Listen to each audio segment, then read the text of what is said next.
Kita mengetahui bagaimana kondisi Provinsi Bali sejak hampir 2 tahun di tahun 2020 awal, pandemi ini yang membuat Bali bagaimana terpuruknya.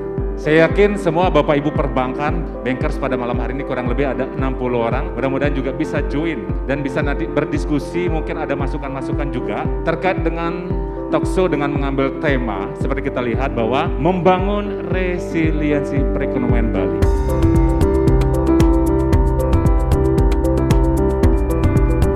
Bapak Ibu sekalian, kita tracking dari Bom Bali 1, 2, 3 dan Gunung Agung itu dampaknya ini luar biasa. Walaupun nggak cuma kita sebenarnya, tapi ini sangat luar biasa.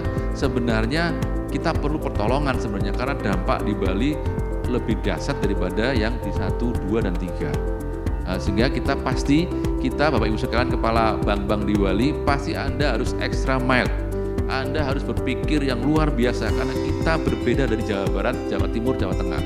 Kita berbeda dari Sulawesi Selatan maupun yang lainnya. Ini waktu yang tidak mudah buat kita semua, tapi kita harus sama-sama bagaimana memberikan kontribusi buat Bali agar tetap bertahan dan bangkit kembali.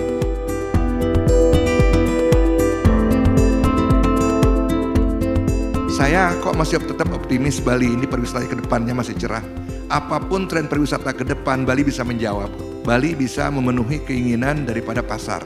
Kalau kita melihat tren sekarang, akibat pada COVID ini kan lebih banyak kepada pariwisata healing, adventure, alam, back to nature, dan lain sebagainya. Dan Bali bisa menyiapkan itu semua. Saya masih optimis sekali.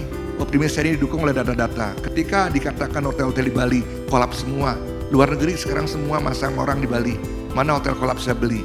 Artinya mereka masih optimis bahwa prospek pariwisata Bali ini akan tumbuh. Nah oleh sebab itu, Bapak-bapak semua, teman-teman semua, agar jangan sampai terjadi kerusakan permanen, pariwisatanya tidak akan rusak, artinya masih tetap jalan. Cuman orang Balinya kan tidak bisa ikut menjadi bagian daripada industri ini. Nah ini kiranya yang perlu pemikiran kita bersama, mungkin Pak Tris dan Bapak-bapak semua, bagaimana caranya agar waktu yang mungkin setahun, 2 tahun ini, teman-teman kita, saudara-saudara kita ini jangan sampai habis, mereka diincar. Nah, mungkin dengan kebijakan-kebijakan, dengan relaksasi, saya yakin mereka akan bangkit lagi karena mereka mempunyai potensi untuk itu.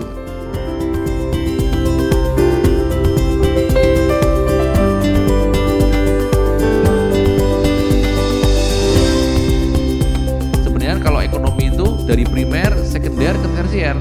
Kita Bali meloncat dari primer langsung ke jasa. Kita nggak punya di sekunder, tidak pernah kredit untuk membeli rice milling unit, mungkin nggak jarang di Bali ini. Atau membuat pabrik coklat. Harapannya kalau ada yang membuat hilirisasi mesin kakao, mesin kopi, mesin buat endek, itu disupport. Karena itulah menjadi industrialisasi. Kita enggak, kita langsung ke hotel, langsung ke restoran. Yang industrialisasi di Bali itu kurang. Sehingga pada waktu ininya jatuh, yang primer itu tidak bisa ngejual. Kalau kita lihat dari 9 kabupaten kota, yang pariwisata cuma 3, Bandung, Gianyar, sama Denpasar. Yang lain tuh pilar pembangunan adalah pertanian. Maka kalau Anda punya cabang-cabang di daerah, doronglah yang pilar bangunan masing-masing daerah, di Jemberana, di Karangasem, di Bangli dan sebagainya. Ada sebelumnya kanan ini namanya Herfindahl Index. Ini kita semakin tinggi, semakin kita terspesialisasi di satu sektor. Jadi kita benar-benar sektornya pariwisata ini 11%, walaupun tahun 2020 turun karena memang kita pandemi.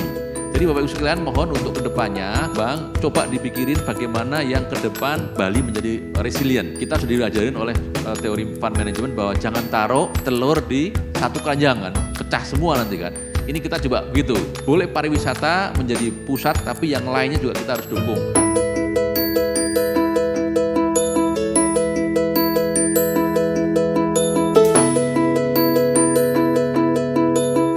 Kita melihat angka yang tadi saya sampaikan Bapak Ibu semua, hanya dengan dibuka 31 Juli peningkatan wisatawan dari yang sebelumnya 800-500 menjadi 4.000 per hari, itu sudah memberikan peningkatan pertumbuhan ekonomi kita lagi 1,6%. Ini hal yang sangat luar biasa sekali.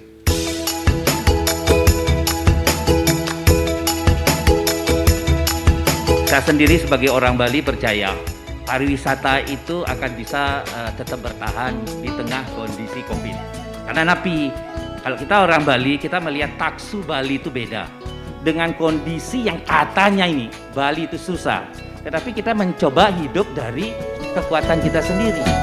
Di saat dunia mengunci diri. Mungkin bagi kami perbankan, Pak Wagub, bisa diperjuangkan kembali ke masalah yang terakhir Pak Wagub sampaikan, jangan sampai aset-aset Bali ini terjual. Mungkin perjuangan kebijakan spasial, relaksasi kredit.